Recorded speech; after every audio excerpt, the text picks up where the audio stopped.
Chapter 5. Chelsea made her way back to class, conscious of her every move, as the thick diaper between her legs crinkled. She had wrapped her jumper around her waist to conceal the bulge she was sure people would notice, especially the boys who she always catches checking out her perfect posterior. She arrived back at class, and fortunately for her, everyone was chatting in groups, so no one paid attention to her walking back to her seat.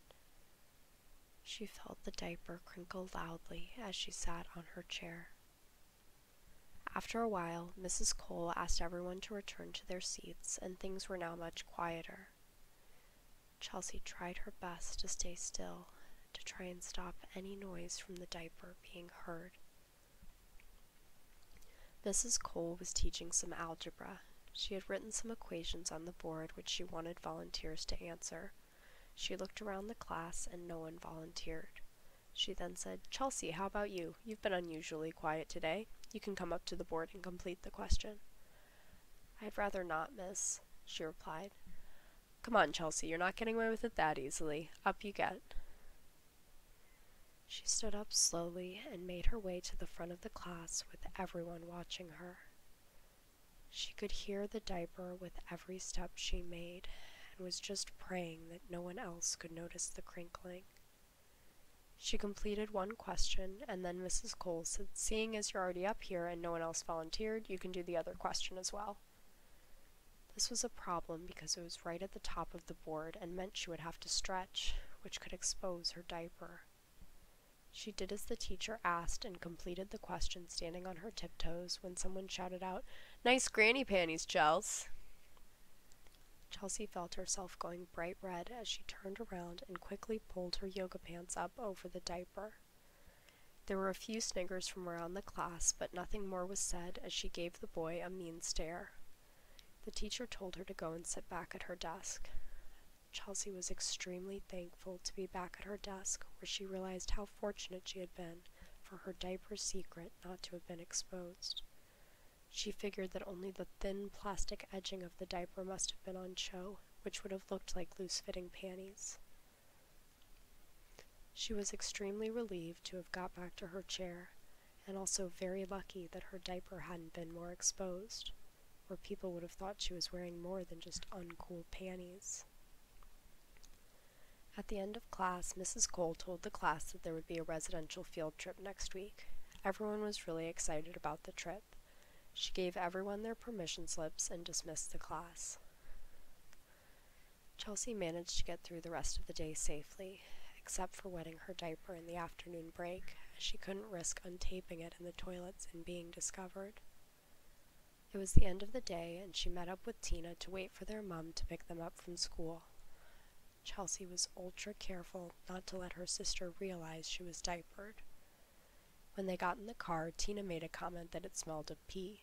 She then said, "Chelsea, have you peed your pants?" To which Chelsea replied angrily, "Tina, shut the fuck up. We've been through this. I'm not a fucking baby, so clearly no, I haven't pissed myself." This response made Tina giggle. Tina then said to Mom, "Can you smell anything? As I'm sure I can smell pee, though." "No, Tina, darling, I can't smell anything. You must be imagining it." If only they knew the truth, that Chelsea had wet herself on her way to the bathroom, and that she was currently sat there in a soaking wet adult diaper. Tina loved trying to get at her sister, but deep down it annoyed her that she had nothing to make fun of her about, as her sister really was the perfect girl. Tina just dreamed that she had something on her sister that she could tease her about. The following week, and it was the day Chelsea went away for 3 nights on a school residential. She made sure to pack enough diapers for the 3 nights. She packed 4 just in case she had an accident early in the night and needed a change. They arrived at the site where they would be staying for the trip. It was a lovely old-fashioned mansion split up into dorms of 6 beds and a bathroom. The teachers didn't allow anyone to choose who they shared with. Instead, the teachers told each person which dorm they would be in. Chelsea headed up to the dorm she had been allocated to, where she found she would be sharing with a couple of close friends, but also a couple of people she didn't particularly get on with. They all picked their beds, put their bags down, and headed back downstairs where the teachers wanted everyone to meet for a group talk. The teachers had almost finished their talk when right at the end they requested Chelsea to report to the teacher's office after the meeting, which confused her a bit. Her friends were asking her why she had to go to the office, to which she replied she didn't know. After the meeting, she headed to the staff office where she was met by the trip coordinator, Mrs. Smith. She asked Chelsea to come in and close the door behind her. Mrs. Smith said to Chelsea, "The reason I've asked you to come here is because looking on your file here it says that you are a bedwetter and that you deal with it by wearing diapers." Chelsea was shocked hearing her teacher say this, as the only other person that knew about her problem up until now was the school nurse. Chelsea was blushing deeply and just wanted the ground to swallow her up. "Look, Chelsea, I know this is embarrassing for you, but I need to know whether you will require assistance with your diapers or do you like to deal with it yourself?" "I'll deal with it myself, miss."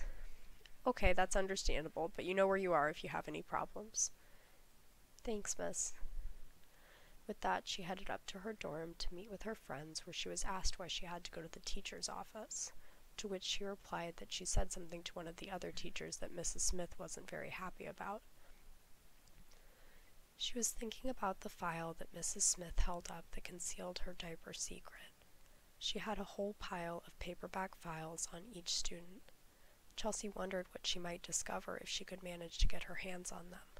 There was more than one person on the trip that Chelsea would happily humiliate if she had the chance. The girls started getting ready for bed as it was getting late. Chelsea waited for a good opportunity to get her pajamas and diaper out of her bag.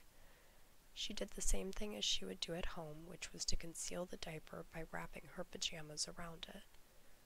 She went into the bathroom to get changed, and she noticed how the door wasn't very soundproof. So firstly she put her pajamas on, and then very slowly unfolded her diaper, pulling up her pajama pants a bit to hold it in place. She carefully, one by one, opened the tabs and pulled the diaper tightly in place before sticking the tabs down. She pulled down her pajamas to make sure she was happy with how the diaper was fitted. The diaper tightly hugged her hips, which hopefully meant no leaks. She pulled her PJ pants back up, ensuring her diaper was not showing at all. As she walked into the bedroom, she was greeted by her friends Chloe and Maddie. Chloe said to Chelsea, "I'm really envious of you, Chelsea. You look so cute in whatever you wear. It's like you've put them on and your curves look even better than normal, especially your bum." "Aw, I'm flattered, but I'm sure you're just making that up." It was soon time for lights out and for everyone to go to bed. Chelsea didn't have any trouble getting to sleep. However, she woke up at 3 a.m. She put her hand down her pajamas to confirm that her diaper was indeed wet. She wasn't sure whether she should change it or risk it possibly leaking. While she was pondering that, she had another thought. What if she snuck downstairs? Hopefully the staff office would be unlocked and she could look through everyone's personal files and maybe find out some people's secrets. She thought, well, now is as good a time as any to try it, so she checked that everyone else in her dorm was asleep and slowly made her way out of the dorm and downstairs. Chelsea got to the staff office and she prayed the door was unlocked. She turned the door handle, and much to her delight, the door opened. She shut the door behind her so she could use her phone light to see what she was doing. After a quick search, she found everyone's files in one of the drawers. She picked them all up, putting them on the desk. The first dozen or so files she looked at, there was nothing really. The next file she looked at had the name Taylor Smith on it. Chelsea had never got on well with Taylor. She had always been a bit of a school bully. She had often been mean to people, often beating people up and being generally nasty. Apart from her small clique of friends, Taylor was not very popular. Chelsea would give anything to have some dirt on her. Chelsea opened her file. Reading through it brought a massive smile to her face. It read as follows. Taylor has since childhood suffered with bedwetting. She prefers to deal with the issue by wearing an adult diaper. She occasionally suffers daytime incontinence also, so often wears an adult diaper during the day. She prefers to have someone help her with her diaper changes as she finds it difficult. Chelsea quickly checked the rest of the files. Taylor's was the only one worth looking at, really. No one else except Chelsea herself had any real secrets stored there. Chelsea made her way back to the dorm, being very careful not to wake people. She got back into bed and drifted off to sleep.